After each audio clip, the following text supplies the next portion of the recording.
Hello and welcome to Boomerang Beyond Wellness and the Have It Your Way workout series. I'm Angelafischetti. So today's exercise is a deep dive into the outer thigh pull. This is all about hip abduction, abduction, going away from the midline of the body. Now the accessories we'll be using today will be a sticky yoga mat.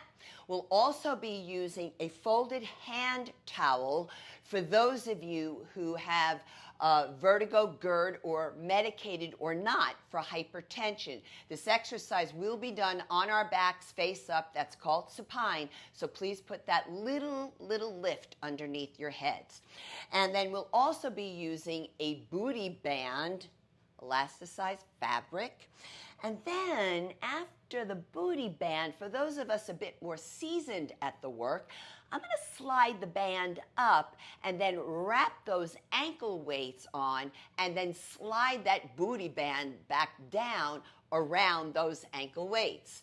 Now, moving further into the medical disclaimers and precautionary measures. So if you have any chronic health issue at all, I'm going to ask you please to preview the video. Do not participate right away. And then when you're watching, do look for what you can do. However, if you're unsure, then I would invite the medical healthcare practitioner who knows your body best to preview the video as well to help you make an informed decision. So now, what are the issues specific to this video? Well, number one, if you have a latex allergy, be careful. The mat has latex in it. It's even a possibility the booty band does. I'm not 100% sure, so I need you to double check that. And what you want to look for, obviously, is non-latex or latex-free. Also, if you, we mentioned about lying down for the 3 issues.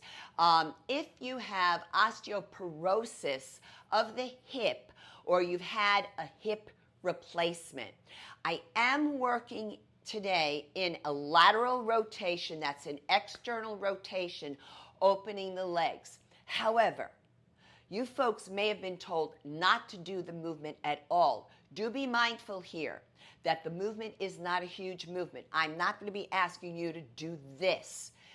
However, you might want to seek a little further medical advice to see if this exercise is appropriate for you or not.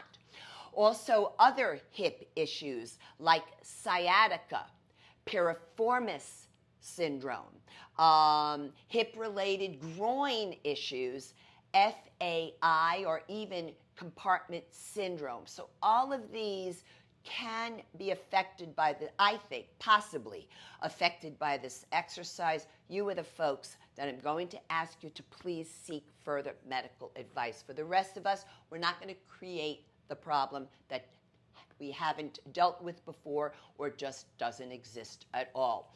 Now, what are the muscles that are worked here today, that are activated? Well, we have the gluteus medius, the gluteus minimus, and the tensor fasciae latae, also known as TFL. But here's the scoop, especially for the demographic of this channel, chronic health concerns, ages 50 and beyond, way beyond. What we find, particularly for females in an aging process, I'm 67, I'm there, okay?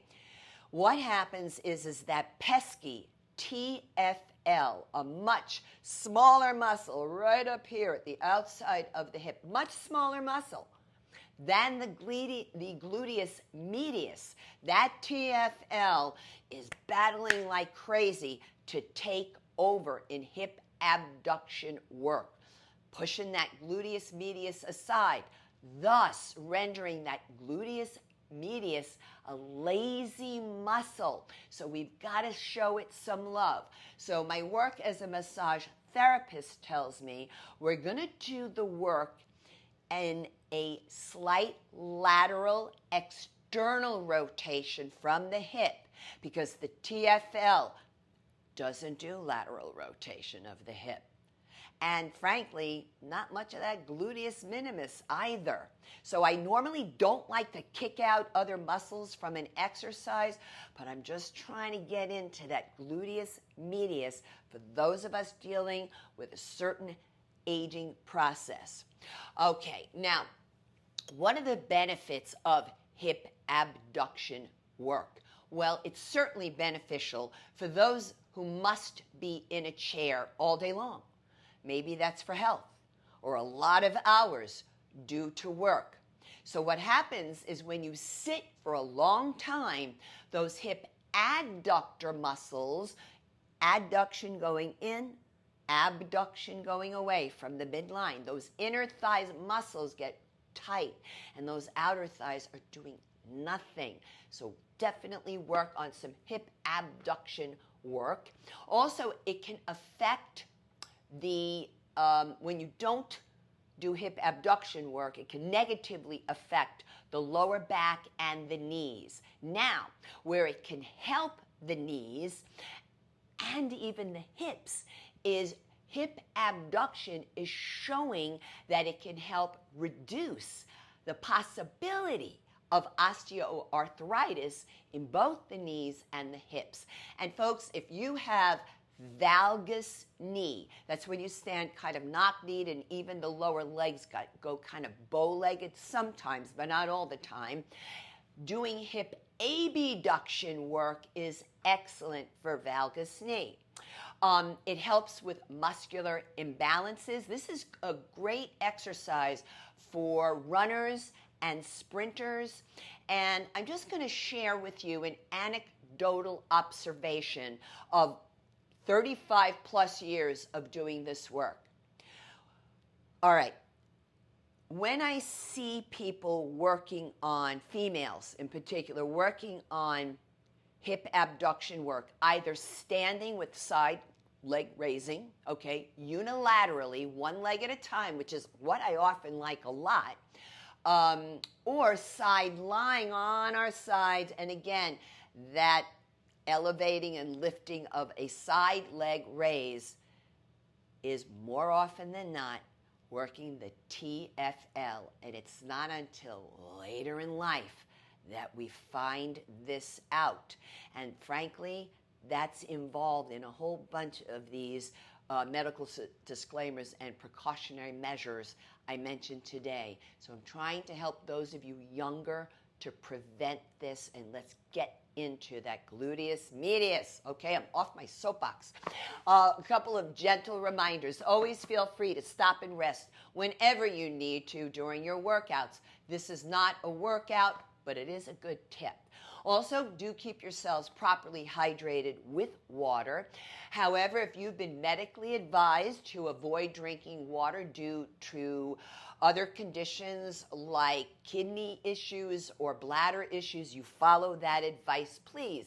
Now on the channel, I want you to look for the warm-up and cool-down video. And before you work out and after, it's really important to do that work because it's advised for those of us 55 years and above to warm up for a full 10 minutes prior to any workout.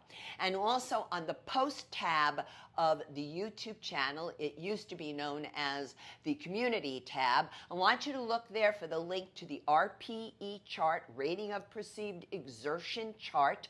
And this is a 0 through 10 subjective scale. Excellent for those who maybe don't know how to take their exercise or training heart rate.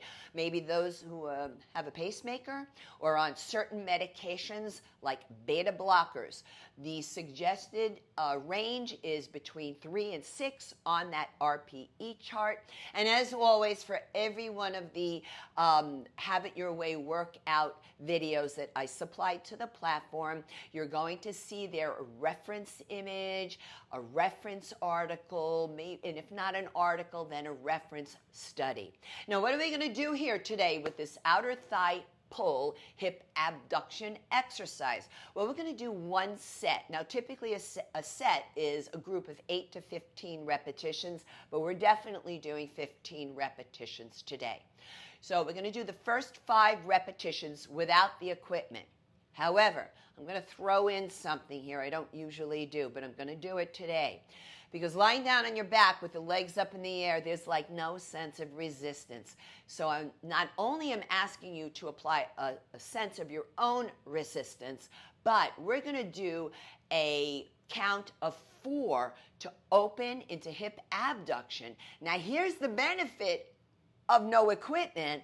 You're going to get hip adduction work as well, because I'm going to go for that same count of 4, bringing those legs closer together.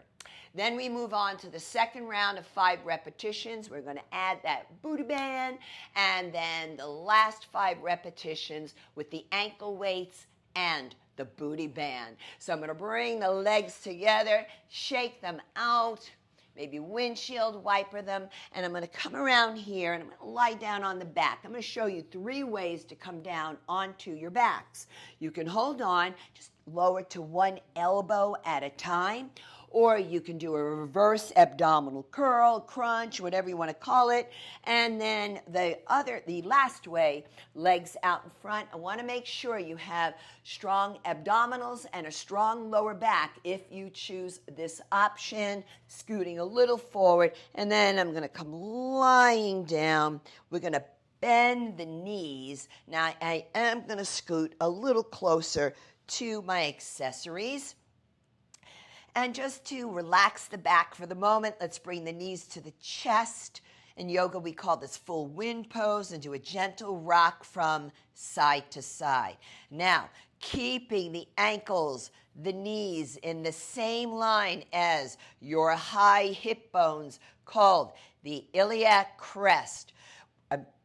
My feet are in what's called dorsiflexion. The ankles are dorsiflexing, toes toward my nose, and basically planting an imprint of the sneakers up on that ceiling. Now here we go. Slight external or lateral rotation. Arms out, palms flat. We're going to open 1, 1,000, 2, 1,000, 3, 1,000, 4, 1,000. Slow, 1, 1,000, 2, 1,000, 3, 1,000, 4, 1,000. All the breath is in and out through the nose. And open 1, 1,000, 2, 1,000, 3, 1,000, 4, 1,000. And close 1, 1,000, 2, 1,000, 3, 1,000, 4, 1,000. Open 1, 1,000, 2, 1,000, 3, 1,000, 4, 1,000. Not too wide. Don't go splat, right? Exhale and close 1, 1,000, 2, 1,000, 3, 1,000, 4, 1,000. Still slightly laterally rotated. Open 1, 1,000, 2, 1,000, 3, 1,000, 4, 1,000. And close 1, 1,000, 2, 1,000, 3, 1,000, 4, 1,000. I'm going to do one more of each. 1, 1,000, 2, 1,000, 3, 1,000, 4, 1,000. And close 1, 1,000, 2, 1,000, 3, 1,000, and 4, 1,000. Let's bring the knees toward the chest. I'm going to grab my booty band, bring it over the sneaks and around the ankles. Make sure the band is taut. Feet dorsiflexed. Slight external rotation. Palms flat. I like to go wide. It's great to get the back in there to help. And open 1, 1,000, 2, 1,000, 3, 1,000. Pause and close. But just a little bit. Keep that band taut. 1, 1,000, 2, 1,000, 3, 1,000, release. 1, 1,000, 2, 1,000, 3, 1,000, release. 1, 1,000, 2, 1,000, 3, 1,000, release. Man, it's right in there. 1, 1,000, 2, 1,000, 3, 1,000, and let it go. Now, what I'm going to do here is slide the booty band up. You can either roll to your side, but if you're fine and confident, you can roll up as well. I'm going to bring the legs out in front, and I'm going to put those ankle weights on. I really do prefer adjustable ankle weights for the demographic of this channel because I like the ones that come in quarter-pound increments. And this way you can handle leveling up and prevent injuries. Plus, you can wash the cuffs because when you have it preset, you cannot wash. So I'm going to come back down onto the back and bring the knees up. Slide that booty band around those ankle weights for those of you more seasoned. And I really feel this. So it's an external rotation, little one, not a huge one, right? And here we go. Open 1, 1,000, 2, 1,000, 3, 1,000, release. 1, 1,000, 2, 1,000, 3, 1,000, release. Keep that belly button in, keep the chest up. 1, 1,000, 2, 1,000, 3, 1,000, release. Dos más. 1, 1,000, 2, 1,000, 3, 1,000, release. And 1, 1,000, 2, 1,000, 3, 1,000. And gently bring them together. Let's take that booty band off, and you can roll to your side to come on up, roll to whichever side is best for you. So that's what we have for you today, folks, here at Boomer and Beyond Wellness with the Have It Your Way workout series. If you would like to receive my free monthly newsletter, please go to my website and subscribe there, and you will receive a thank you workout video that I created specifically for newsletter subscribers. You go to boomerandbeyondwellness.com and then go to the subscribe tab. Also, please consider subscribing to this channel, sharing the videos, giving it a kind comment, and don't forget that notification bell. So until next time, eat your greens, eat your beans, drink your water. Thanks so much.